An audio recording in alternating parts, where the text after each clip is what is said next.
You're not a real veteran, stop pretending. It's honestly disgusting. Delia's voice cracked like a whip across the packed HOA meeting, slicing through the room and making every head turn. The fluorescent lights buzzed overhead in the community center, but nothing compared to the electrified silence that followed her words. I sat there, jaw tight, my military cap resting on the table beside my water bottle. My service dog, Ranger, perked his ears up beside me at the sudden shift in the atmosphere. I didn't flinch. I didn't rise. Not yet, because as much as I wanted to shout the truth, I couldn't not until the time was right. It had started 2 days earlier when a note had been taped to my front door. A notice from the HOA board that read, "Please remove your offensive flag display immediately. Your flagpole exceeds height regulations and is not in compliance." Offensive.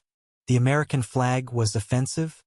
Next to the flag was a small plaque bearing my unit insignia: quiet, respectful, and permanent. First, I let it go. I dealt with HOA nonsense before. Rules that changed depending on who was enforcing them, warnings about grass height and mailbox paint colors. But then came the second letter, complete with a fine and a handwritten note that said, "We're not impressed with cosplay." I didn't have to guess who was behind it. Delia Mayfield, self-proclaimed HOA president, suburban tyrant, and enforcer of all things petty. The kind of woman who thinks being loud makes her right and that condescension is a virtue. Delia didn't like my truck; it had veteran plates. She didn't like me walking Ranger in uniform. And she definitely didn't like how people in the neighborhood greeted me with more respect than they gave her. At the next HOA meeting, she strode in like a small-town sheriff, red blazer pressed, clipboard tucked under her arm like a sword, superiority dripping from every pore. I sat quietly in the back row, sipping my water. She launched into a long-winded tirade about unauthorized displays and visual discomfort. She never used my name, but everyone knew. Her voice rose to a crescendo as she slammed her folder onto the table and pointed directly at me. "You're not a real veteran, stop pretending. It's honestly disgusting." The room froze. A woman whispered, "Oh no." She didn't. A man choked on his coffee. I turned slowly to face her and offered the smallest smile I could manage. Not because I was amused, but because I already knew how this would end. I didn't need to prove anything in that moment. I was going to let her dig her own grave and I'd be the one handing her the shovel. The board members exchanged awkward glances. No one said anything.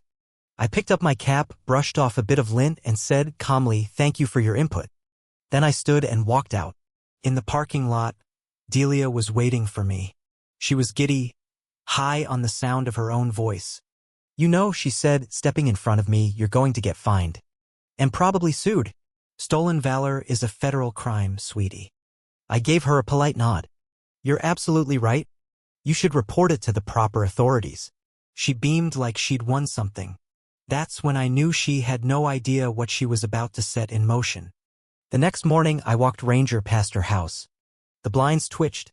She had 2 garden gnomes in the yard and a wooden sign that read, "Live, laugh, litigate." Of course she did. That afternoon, the neighborhood Facebook group exploded. Delia posted a photo of me checking my mailbox in uniform and titled the post, "We have a fraud among us." She claimed my service dog was fake, that I was using military imagery to gain sympathy and influence. Comments rolled in. Half the neighbors responded with laughter and memes. The other half, her inner circle, echoed her concerns about neighborhood integrity. That night, my deputy back at base Ironclad texted me, "Sir, want us to handle this?" I replied, "Not yet. Let's go by the book." He couldn't resist sending me a meme of Delia photoshopped onto a cartoon general shouting at a squirrel. 2 days later, she showed up at my doorstep, clipboard in hand. "You're in violation of community standards regarding false military claims and unauthorized insignias," she said. I asked if she had any evidence. "I have my sources," she smirked. "And which source confirms that I'm not military?" She tapped her clipboard. "Google." That night, I called the Department of Defense Public Affairs Office, filed a preliminary harassment complaint under federal protections for active duty personnel. I also contacted the local sheriff's department and filed a report with documentation, her printed accusations, the social media posts, and even video footage of her pouring weed killer on my front flower beds the week before. This wasn't going to be a war of words. This was going to be a case. By the end of the week, Delia announced an emergency HOA verification meeting where she planned to expose the fraud. She even passed out flyers. What she didn't know, what she couldn't know, was that I wasn't just a veteran. I was the commanding officer of Base Ironclad, the most secure military facility in the state. The day of the meeting, she transformed the community clubhouse into a mock courtroom, rearranged the tables into a tribunal-style layout. She stood at the center like Judge Judy with a suburban grudge. She wore a pin shaped like a badge.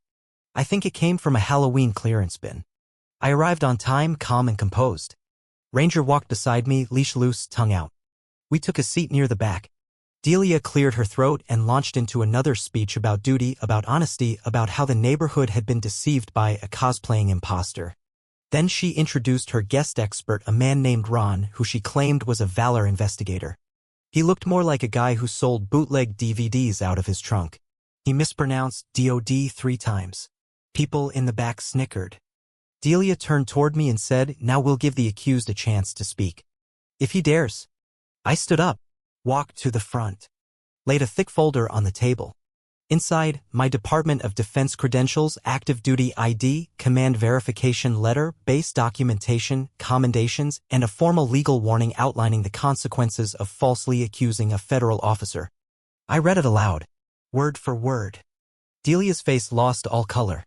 Her hands trembled as I reached the final paragraph. "If anyone here would like to verify this information, the contact for my public affairs officer is printed here. Feel free." Silence. Then applause. Soft at first. Then stronger.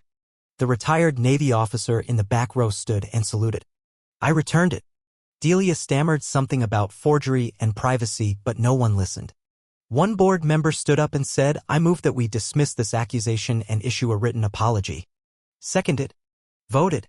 Passed. Meeting adjourned. Delia stormed out like a balloon that had popped in slow motion. The next day, she posted my side of the story on Facebook. The comments were merciless. "Lady, he's literally the base commander. Sit down, Delia." A meme went viral, her face photoshopped onto a toy soldier with the caption, "General Delusion." But she wasn't done. She filed a formal complaint with the HOA's legal advisor, who dismissed it instantly and warned her she was bordering on harassment.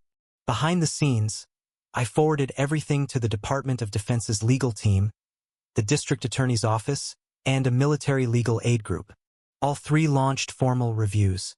Still, she kept pushing. I began documenting everything: new violations, bizarre notes in my mailbox, a sudden scratch across my truck's tailgate. It escalated when a neighbor handed me a manila envelope anonymously slipped under his door. Inside, a homemade packet titled "The Truth About the Pretend Commander." It was pure fiction. Conspiracies, half-truths, and ridiculous claims. Delia was unraveling. She tried to contact the base under a fake name requesting personnel files. That triggered federal intervention. The base's legal officer called me personally. Does she realize impersonating an intelligence investigator is a federal offense? I said, "She's starring in her own fantasy drama. I'm just documenting the episodes." Then she sent another HOA violation, this time claiming my service dog had damaged communal landscaping. The photo? Not even Ranger. Wrong breed. Wrong collar. It was time to end it. I compiled every screenshot, video, report, and statement into a digital dossier. Sent it to the Department of Defense, the district attorney, and the military law center. Subject line: ongoing harassment by HOA president toward active base commander, evidence attached. 2 mornings later, the neighborhood heard a knock on Delia's front door.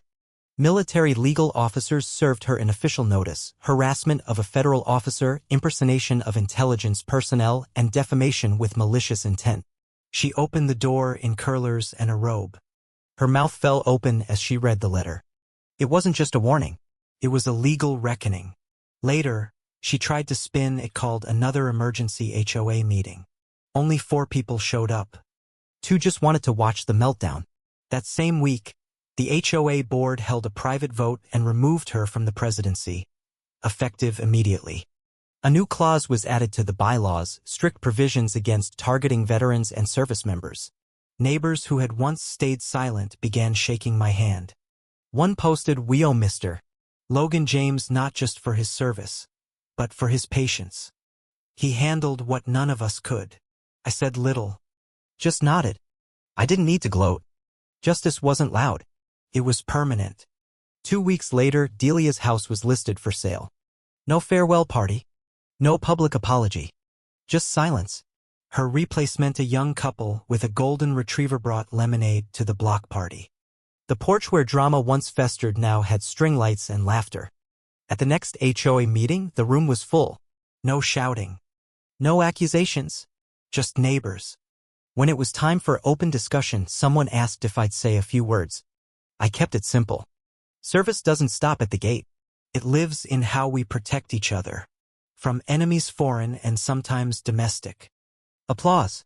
A plaque was unveiled near the clubhouse flagpole in honor of those who serve, especially those who do so quietly. And as the flag rose behind me, I looked across a neighborhood finally at peace. Because the loudest one in the room isn't always right. Sometimes the quietest one is the one standing on solid ground.